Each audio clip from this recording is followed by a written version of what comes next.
Ladies and gentlemen, my name is J.E.Gulbrandsen, and I'm coming to you from Victoria, BC, Canada. This is a more detailed and updated version of my one-slide presentation on end-time theology. We are looking at mankind's spiritual journey, dispensationism or futurism versus New Covenant theology, also called remnant theology or partly preterism.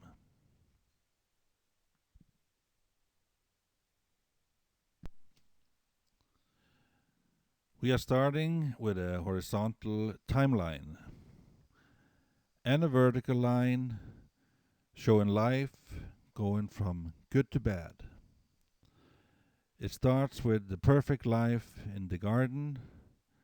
There is peace, but sin came in, and there will be more sin, and war, and evil, and death, and destruction. On the horizontal line, we start right at the beginning, at creation. The fall, we look at life under the law. That brings us up to year 33 AD, and Christ on the cross. We look at other significant years like 63 AD, 66 AD, and 70 AD. That brings us up till today, and we also look at the future. The first graph I call mankind's spiritual journey. It starts with life in the Garden of Eden, and life is good and perfect. But the fall takes place, and life goes from a relationship with God till being spiritually dead. And that's how mankind is from that day on, born spiritually dead. And for some and many that don't receive Christ, they will always stay in that state, spiritually dead. For us that have received Christ, we go from being spiritually dead to spiritually alive. And we now live on this horizontal lifeline. The next event is we're going to draw a graph describing dispensationism or futurism. That is the most common theologically belief in Christianity today. That doesn't necessarily mean that is correct, but we're going to look at that a little closer now. Dispensationism starts with the fall in the garden, and life on earth goes downhill right till the end of time. The world goes downhill. Where that little yellow dot is, that's where we are today. And with this theology and this world view, the future is dark and it goes downhill. The highlight of dispensationism is the pre-tribulation rapture. They teach that all believers will be taken out of this world, and the unbelievers left to live in this world through this 7-year period of tribulation, where Antichrist is the ruler, and it will be literally a time of hell on earth. But the good news is the second coming. People that have come to faith or died for their faith in the tribulation will be taken up to heaven. Eventually, the white throne judgment will take place, and the spiritually dead, the unbelievers, will also be brought before the judgment seat. The picture you see in front of you now is the most common theological view in the world today.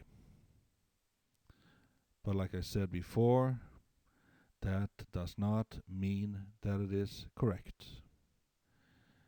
This theology is mostly invented, and I use a strong word like invented, by the theologian John Nelson Darby about 100 and some years ago. Now we're going to look at New Covenant theology or remnant theology, partly preterism. This theology is, as far as I can see, built word by word on the scriptures. And we'll go through that in detail. It has the same starting point as dispensationism, the fall in the garden. And life on earth goes downhill from there, real quick and real steep, right down to 70 AD and the destruction of Judaism and the temple and the city of Jerusalem. The reason for this is that the law has no ability to help people live a godly life. The law increases sin. That's why it goes downhill real quick.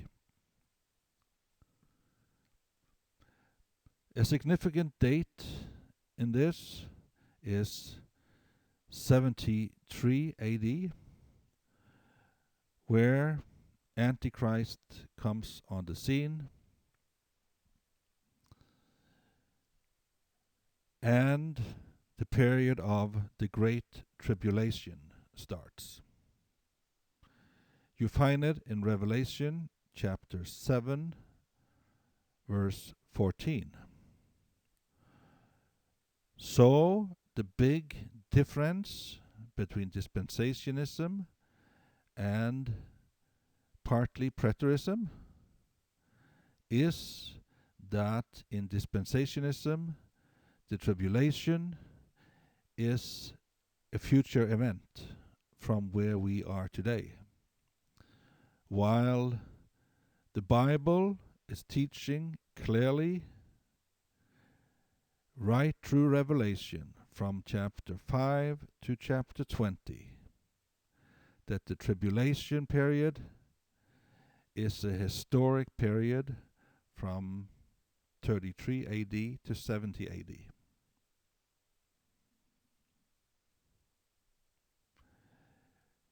In 66 AD, 3.5 years before the destruction of Jerusalem, the Antichrist rule becomes really evil. He shows his true face, and it is, like I said before, like hell on earth.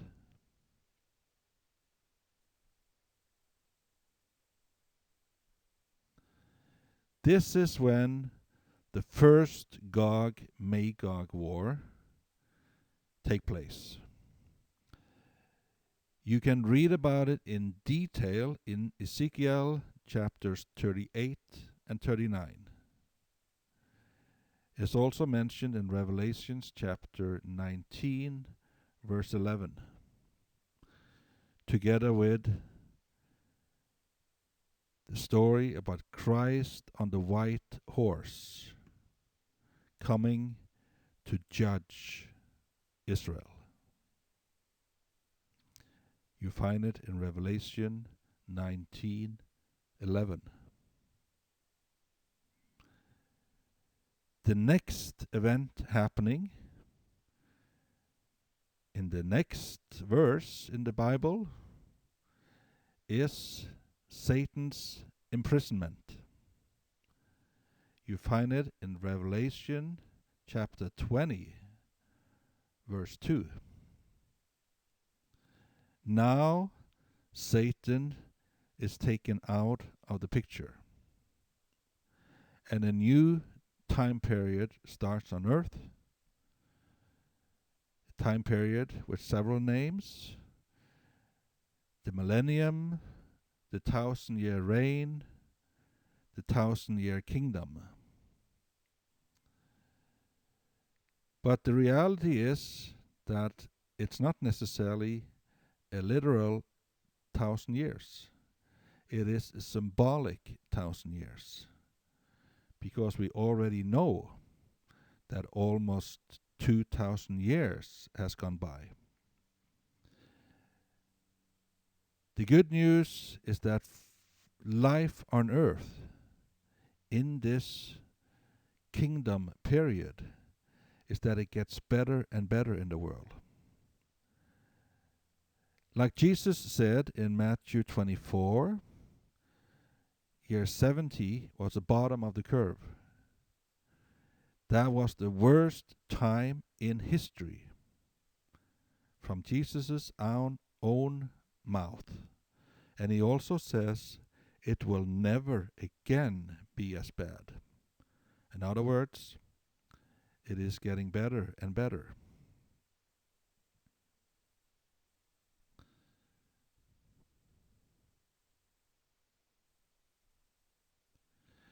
But an event that is still ahead of us is that Satan again one day will be released. And you find it in Revelation chapter 20, verse 7.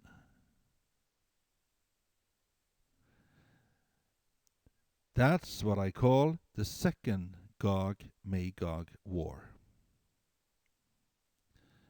And the conclusion there is that God will send down fire from heaven and destroy the armies of Gog. And eventually, the white throne judgment will take place. You read it about it in Revelation, verses 11 in chapter 20. So, ladies and gentlemen, in front of you, you have two different theological worldviews. Dispensationism, a man-made theology that is less than 200 years old. And then you have the biblical history that you can read verse by verse that I already given you. I hope this can be helpful to determine what is right. You have two options. You can believe that the future is bright, that Christ, the King, in fact, is the King, that he is the ruler, that Satan was defeated and locked up.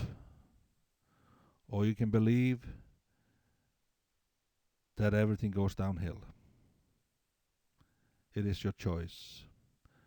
Ask the Holy Spirit for guidance so you can make up the correct opinion.